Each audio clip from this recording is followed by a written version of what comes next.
I am live on the Morningstar website and app. That's what it's telling me.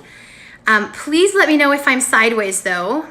My image is upright for me here, but I'm seeing that all the other information on my screen is sideways. So hopefully you don't have me tilted. Just waiting for some of my friends to join here live. We are also streaming on the Morningstar page. So you will be able to watch on the page and comment. Just gonna see if anybody is here yet.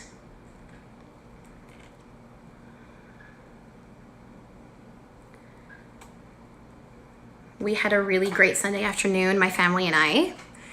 We jumped in the van and we went for a drive, which was just lovely to get out of the house and see the sunshine, and it was beautiful. We actually drove up to Beaverton side, and let's see if I'm live here. Not yet. And the fog was just, I am sideways. Okay, so let me do this. Thanks for messaging me. Oh, but now I'm too low. First time using this technology. I'm gonna need some more books so that I'm a little bit higher. Okay, so the phone has to be like this. All right, thank you so much for telling me. I'm glad to know that I'm live. There's no comments live right now from the website, so I've gotta wait until everything is up on our Facebook page. Wait for a few more friends to get here. I'm gonna elevate my height a little bit here. So give me 2 minutes. And I will be right back. There we go. Yes, we are live. And I was sideways. Now I'm upright. Okay, give me a moment, guys.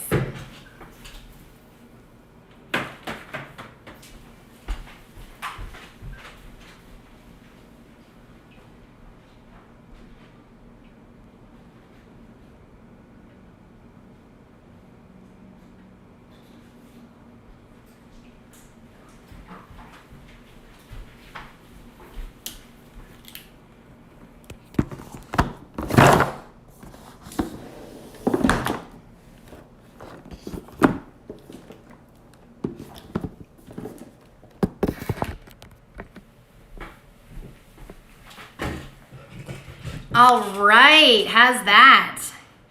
My friends who are watching, you can still text me and tell me how things are looking. All right, see, I'm not sideways on the Facebook page, but with the website. There we go. All right, and there's some people watching. Fabulous. I'm gonna give you 2 more minutes. If you're watching on Facebook, you can comment. And yay, hello Robinettes. So here's the funny thing, my family is also watching, but from the basement, because I'm up here to read and they're all watching downstairs. So it's story time in my house too for my kids. They're just not here with me while I'm reading. So let me know what you did today, comment. Let me know what you were up to Sunday afternoon. I already mentioned that we were out for a lovely drive. It was so refreshing. It was wonderful to get out of the house. We saw this gorgeous fog on the lake. It was wonderful. And then the fog lifted and the sunshine came out. It was just amazing. All right. Hello, Albertan family. So glad that you're here. I'm keeping an eye on your comments on Facebook. So while I'm reading, as you comment, I'm gonna be able to see those comments as we're reading live. So I'm very excited to have you here. I hope you're all in your PJs, snuggled into bed, getting ready to listen to our bedtime story or our story time with me. We are going to be reading The Lion, the Witch, and the Wardrobe by C.S. Lewis. Now I know that it's in reverse for you on my screen, but you don't need to read anything tonight. You get to sit back and listen, and I'm going to share this amazing story with you. As you know, this story is not new to us at Morningstar. We actually performed this as a production how many years ago now? 5 years ago at Easter time. And so it's kind of special that we're coming up to Easter now, 5 years later, and we're going to be sharing this story again together. And I'm so happy that I get to be a part of sharing this with you. So here is The Lion, the Witch, and the Wardrobe by C.S. Lewis. Chapter 1, Lucy looks into a wardrobe. Hello, Huffmans. Hi, Jet. Hi, Pierce. Kids are excited. All right, here we go. Once there were 4 children whose names were Peter, Susan, Edmund, and Lucy. This story is about something that happened to them when they were sent away from London during the war because of the air raids. They were sent to the house of an old professor who lived in the heart of the country, 10 miles from the nearest railway station and 2 miles from the nearest post office. And there's some other kids around Toronto who are also in their homes right now because of a big important reason, isn't it? So you will all relate to Peter, Susan, Edmund, and Lucy. The professor had no wife, and he lived in a very large house with a housekeeper called Mrs. Macready and 3 servants. Their names were Ivy, Margaret, and Betty, but they do not come into the story much. He himself was a very old man with shaggy white hair which grew over most of his face as well as on his head. And they liked him almost at once. But on the first evening when he came out to meet them at the front door, he was so odd looking that Lucy, who was the youngest, was a little afraid of him. And Edmund, who was the next youngest, wanted to laugh and had to keep on pretending he was blowing his nose to hide it. As soon as they had said goodnight to the professor and gone upstairs on the first night, the boys came into the girls' room and they all talked it over. "We've fallen on our feet and no mistake," said Peter. "This is going to be perfectly splendid. That old chap, he'll let us do anything we like." "I think he's an old dear," said Susan. "Oh, come off it," said Edmund, who was tired and pretending not to be tired, which always made him bad-tempered. By the way, this is the Edmund face. Try it at home. Try making the Edmund face and then show your brothers and sisters and mom and dad the Edmund face for me, okay? "Oh, come off it," said Edmund. "Don't go on talking like that." "Like what?" said Susan. "And anyway, it's time you were in bed." "Trying to talk like mother," said Edmund. "And who are you to say when I have to go to bed? Go to bed yourself." "Hadn't we all better go to bed?" said Lucy. "There's sure to be a row if we're heard talking here." "No, there won't," said Peter. "I tell you, this is the sort of house where no one's going to mind what we do. Anyway, they won't hear us. It's about 10 minutes walk from here down to that dining room and any amount of stairs and passages in between." "What's that noise?" said Lucy suddenly. It was a far larger house than she had ever been in before, and the thought of all those long passages and rows of doors leading into empty rooms was beginning to make her feel a little creepy. "It's only a bird, silly," said Edmund. "It's an owl," said Peter. "This is going to be a wonderful place for birds. I shall go to bed now. I say, let's go and explore tomorrow. You might find anything in a place like this. Did you see those high mountains when we came along? And the woods? There might be eagles. There might be stags. There'll be hawks." "Badgers," said Lucy. "Foxes," said Edmund. "Rabbits," said Susan. But when next morning came, there was steady rain falling, so thick that when you looked out the window, you could see neither the mountains, nor the woods, nor even the stream in the garden. "Of course it would be raining," said Edmund. They had just finished their breakfast with the professor and were upstairs in the room he had set apart for them. A long, low room with 2 windows looking out in one direction and 2 in another. "Do stop grumbling, Ed," said Susan. 10 to 1, it'll clear up in an hour or so. And in the meantime, we're pretty well off. There's a wireless and lots of books. Do any of you have any idea what a wireless is? What's a wireless? Any clue? This book is set many, many years ago. A wireless is a radio. Can you imagine how happy these kids are? They've got a radio and books, and they're thrilled. All right, let's keep going. Not for me, said Peter. I'm going to explore in the house. Everyone agreed to this, and that was how the adventures began.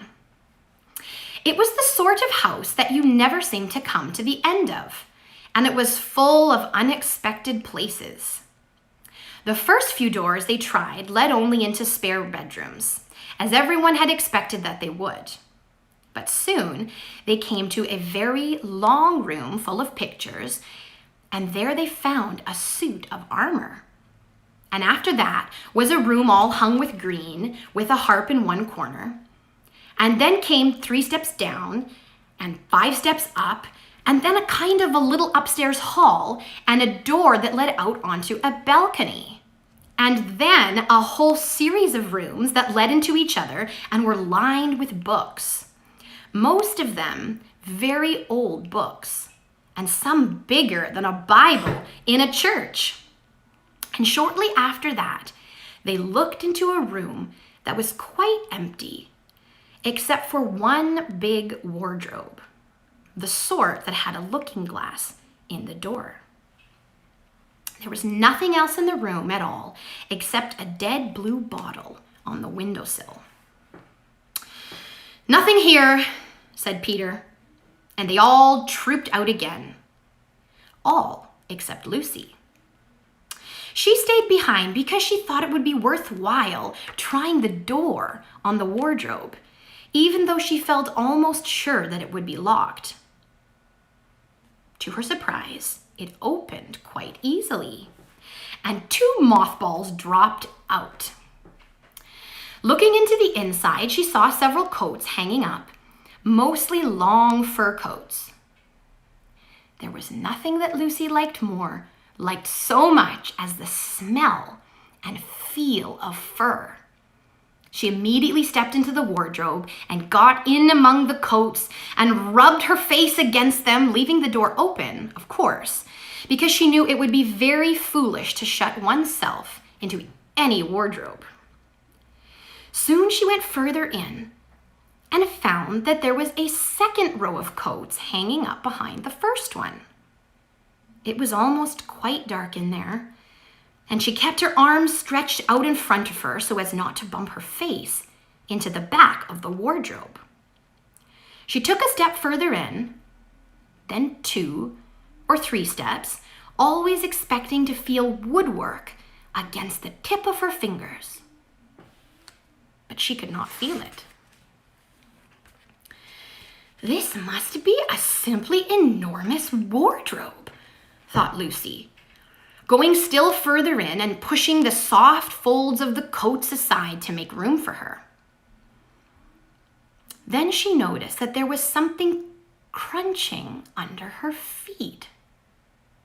I wonder, is that more mothballs? She thought, stooping down to feel it with her hand.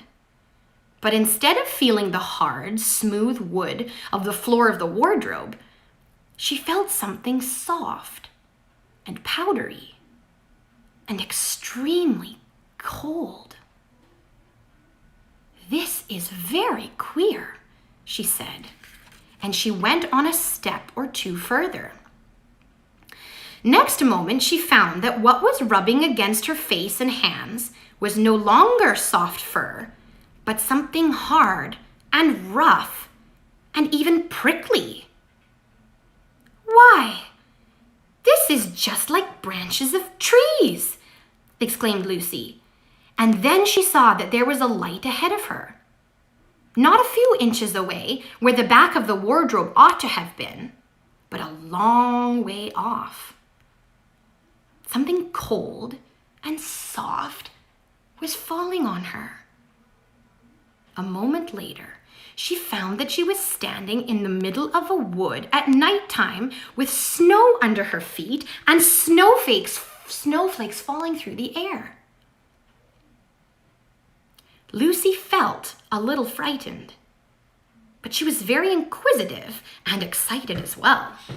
She looked back over her shoulder, and there between the dark tree trunks, she could still see the open doorway of the wardrobe and even catch a glimpse of the empty room from which she had set out. She had, of course, left the door open, for she knew that it is a very silly thing to shut oneself into a wardrobe.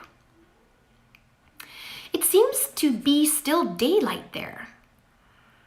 I can always get back if something goes wrong, thought Lucy.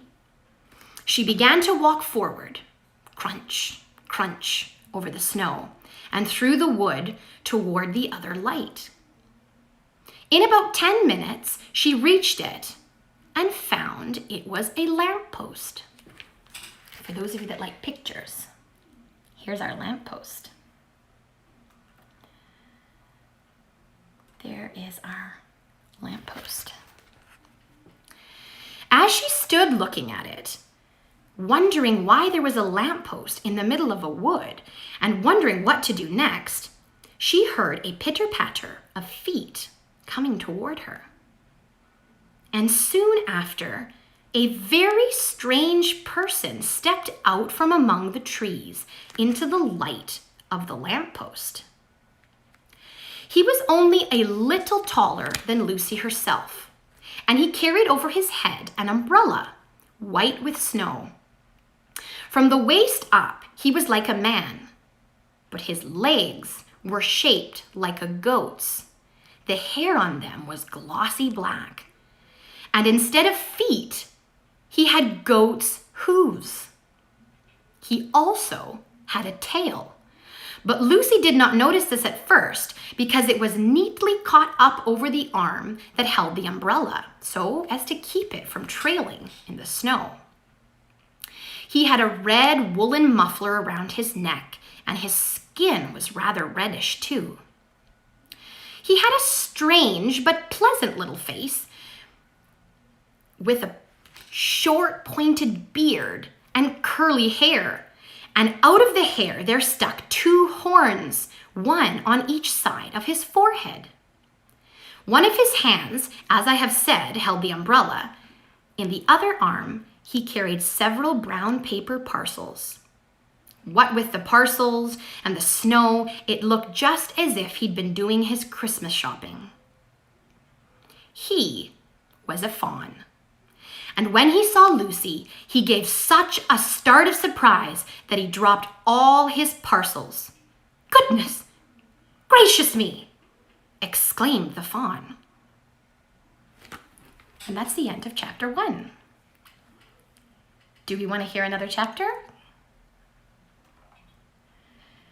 I know there's a little delay here on my reading and your comments, so I'm just going to jump ahead and go to chapter number 2.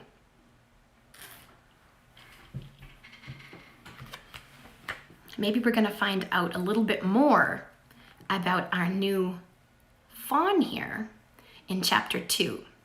This is called What Lucy Found There.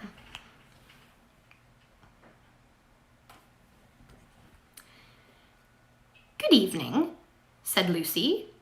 But the fawn was so busy picking up its parcels that at first it did not reply.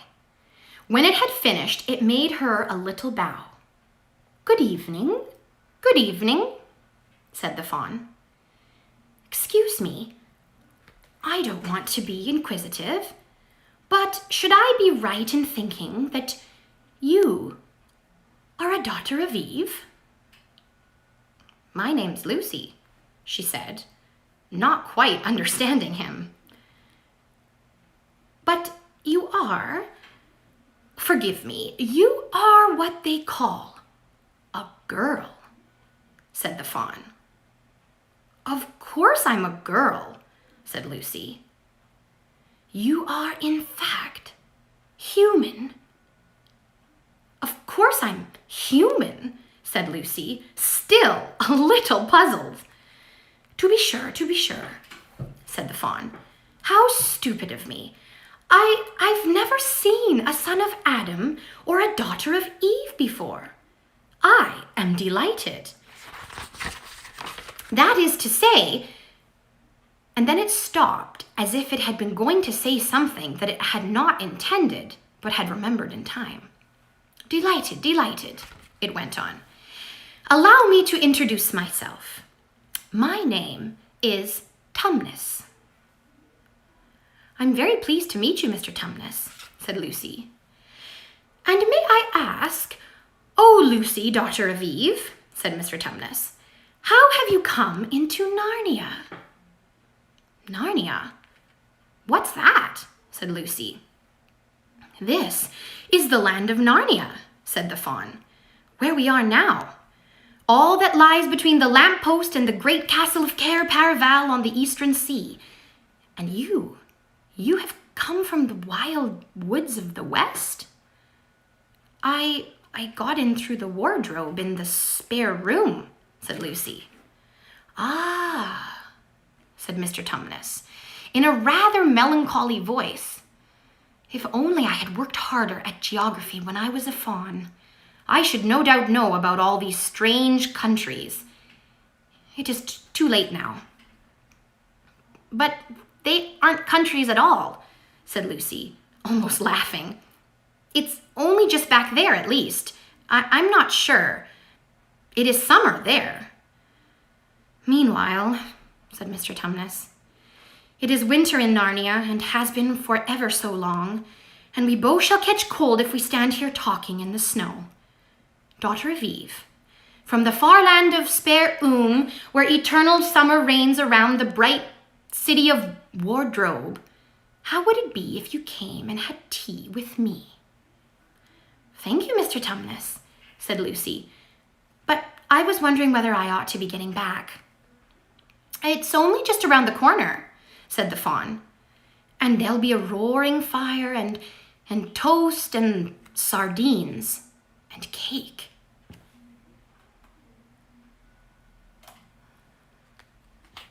Hi, Edmund. I'm looking at your comments here on Facebook as I'm reading. So Edmund, you were the one who knew what a wireless was, right? Lovely.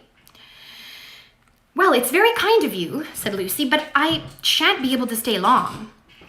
If you will take my arm, daughter of Eve, said Mr. Tumnus, I shall be able to hold the umbrella over both of us. That's the way. Now, off we go. And so Lucy found herself walking through the wood arm in arm with this strange creature, as if they had known one another all their lives. They had not gone far before they came to a place where the ground became rough and there were rocks all about, and little hills up and little hills down. At the bottom of one small valley, Mr. Tumnus turned suddenly aside as if he were going to walk straight into an unusually large rock. But at the last moment, Lucy found he was leading her into the entrance of a cave. As soon as they were inside, she found herself blinking in the light of a wood fire. Then Mr. Tumnus stooped and took a flaming piece of wood out of the fire with a neat little pair of tongs and lit a lamp. Now, we shan't be long, he said, and immediately put a kettle on. Lucy thought she had never been in a nicer place. It was a little dry, clean cave of reddish stone with a carpet on the floor and two little chairs. One for me and one for my friend, said Mr. Tumnus. And a table and a dresser and a mantelpiece over the fire, and above that, a picture of an old fawn with a gray beard. Here is our picture of the little cave that belongs to Mr. Tumnus. And there's the picture right there above the stove, the fire, and our two chairs. In one corner, there was a door which Lucy thought must lead to Mr. Tumnus's bedroom, and on one wall was a shelf full of books. Lucy looked at these while he was setting out the tea things. They had titles like The Life and Letters of Silenius, or Nymphs and Their Ways, or Men, Monks, and Gamekeepers, A Study in Popular Legend, or Is Man a Myth? Now, daughter of Eve, said the fawn, and really, it was a wonderful tea. There was a nice brown egg, lightly boiled for each of them, and then sardines on toast, and then buttered toast, and then toast with honey, and then a sugar-topped cake. And when Lucy was tired of eating, and the fawn began to talk, he had wonderful tales to tell of life in the forest. He told about the midnight dances and how the nymphs who lived in the wells and the dryads who lived in the trees came out to dance with the fawns. About long hunting parties after the milk-white stag who could give you wishes if you caught him. About feasting and treasure-seeking with the wild red dwarfs in deep mines and caverns far beneath the forest floor.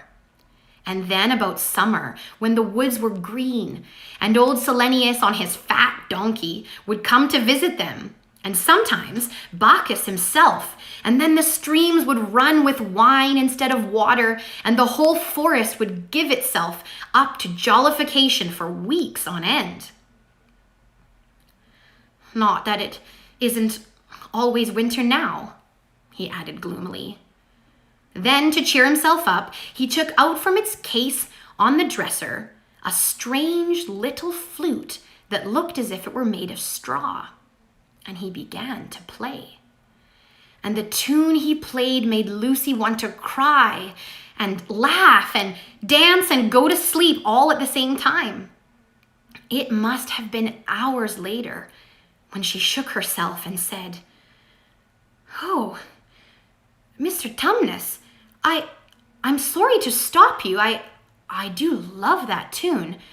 But really, I must go home. I only meant to stay for a few minutes." "It's no good now, you know," said the fawn, laying down its flute and shaking its head at her very sorrowfully. "No good?" said Lucy, jumping up and feeling rather frightened. "What do you mean? I've got to go home at once. The others will be wondering what has happened to me." But a moment later she asked, "Mr. Tumnus, whatever is the matter?"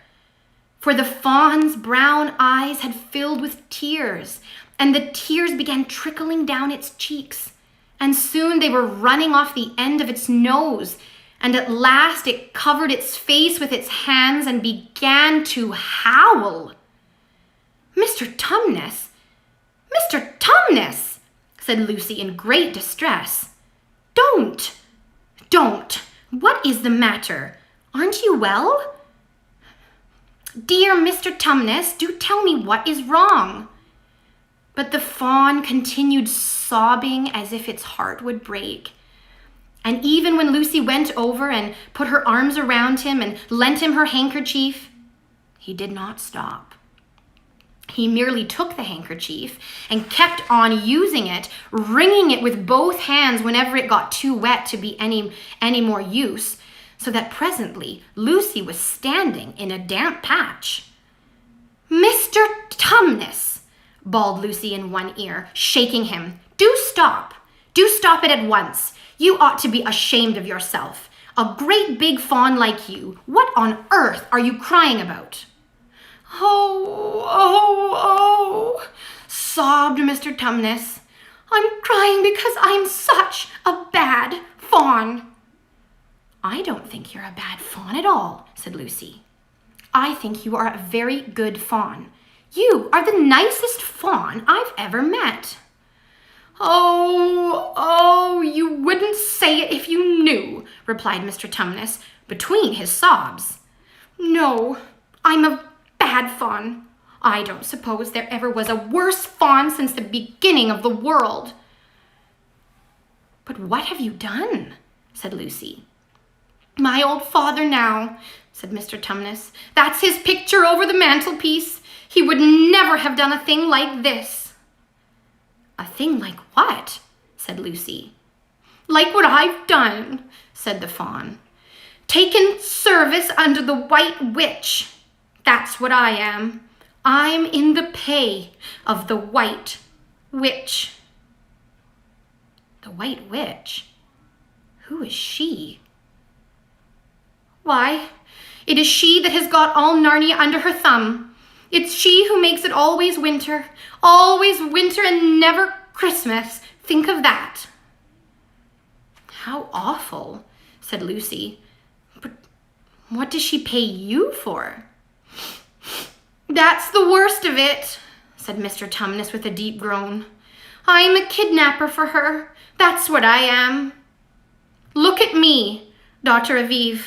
Would you believe that I'm the sort of fawn to meet a poor innocent child in the wood, one that had never done me any harm, and pretend to be friendly with it, and invite it in my home to my cave, all for the sake of lulling it to sleep, and then handing it over to the White Witch? No, said Lucy. I'm sure you wouldn't do anything of the sort. But I have, said the fawn. Well, said Lucy rather slowly, for she wanted to be truthful and not be too hard on him. Well, that was pretty bad, but you're so sorry that I'm sure you'll never do it again. Daughter Aviv, don't you understand, said the fawn. It isn't something I have done. I'm doing it now, this very moment. What do you mean? Cried Lucy, turning very white. You are the child, said Tumnus. I have orders from the White Witch that if ever I see a son of Adam or a daughter of Eve in the wood, I was to catch him and hand him over to her. And you are the first I ever met. And I've pretended to be your friend and asked you to tea, and all the time I've been meaning to wait till you were asleep and then go and tell her. Oh, but you won't, Mr. Tumnus, said Lucy. You won't, will you? Indeed, you really mustn't. And if I don't, he said, beginning to cry again, she's sure to find out, and she'll have my tail cut off and my horns sawn off and my beard plucked out, and she'll wave her wand over my beautiful cloven hoofs and turn them into horrid, solid hoofs like a wretched horse's. And if she's extra and specially angry, she'll turn me into stone, and I shall be only a statue of a fawn in her horrible house until the 4 thrones of Cair Paravel are filled. And goodness knows when that will happen, or whether it will ever happen at all. I'm very sorry, Mr. Tumnus, said Lucy, but please, let me go home. Of course I will, said the fawn. Of course I've got to. I see that now. I hadn't known what humans were like before I met you. Of course I can't give you up to the witch, not now that I know you. But we must be off at once. I'll see you back to the lamppost. I suppose you can find your way from there back to Spare and Wardrobe. I'm sure I can, said Lucy. Well, we must go quietly as we can, said Mr. Tumnus. The whole wood is full of her spies. Even some of the trees are on her side. They both got up, and they left the tea things on the table, and Mr. Tumnus once more put on his umbrella and gave Lucy his arm, and they went out into the snow. The journey back was not at all like the journey to the fawn's cave. They stole along as quickly as they could, without speaking a word, and Mr. Tumnus kept to the dark places. Lucy was relieved when they reached the lamppost again. Do you know your way from here, Daughter Aviv? said Tumnus. Lucy looked very hard between the trees and could just see in the distance a patch of light that looked like daylight. Yes, she said, I can see the wardrobe door. Then be off as quick as you can, said the fawn. And can you ever forgive me for what I meant to do? Of course I can, said Lucy, shaking him heartily by the hand. And I do hope you won't get into dreadful trouble on my account. Farewell, daughter of Eve, he said. Perhaps I may keep the handkerchief? Rather, said Lucy, and they ran toward the far-off patch of daylight as quickly, and then ran toward the far-off patch of daylight as quickly as her legs would carry her. And presently, instead of rough branches brushing past her, she felt coats. And instead of crunching snow under her feet, she felt wooden boards. And all at once, she found herself jumping out of the wardrobe into the same empty room from which the whole adventure had started. She shut the wardrobe door tightly behind her and looked around, panting for breath. It was still raining, and she could hear the voices of the others in the passage. I'm here, she shouted. I'm here. I've come back. I'm all right. And that, my friends, is the end of chapter 2. I hope you've enjoyed chapter 1 and 2 of The Lion, the Witch, and the Wardrobe. If you want to know what happens to our dear friend, Mr. Tumnus, the fawn, and what happens to Lucy when she returns to her brothers and sister, then you're going to have to tune in next Sunday, 7 p.m., which, if time permits, I will read you chapter 3 and chapter 4. All right, my friends, I'm going to leave you here. Thank you so much for tuning in. Before we close off the broadcast, I'd like you to comment, if you're watching on Facebook, comment and tell me what was your favorite part of the story up to this point. From chapters 1 and 2, what was your favorite moment of the story? Thank you all for joining. I miss you all. I miss seeing your faces, but I'm so grateful for this technology that we can connect like this in our homes. I hope you have a wonderful sleep tonight, having sweet dreams about our friend Lucy, Peter, Edmund, and Susan, and I'll see you all back here next week. Bye for now.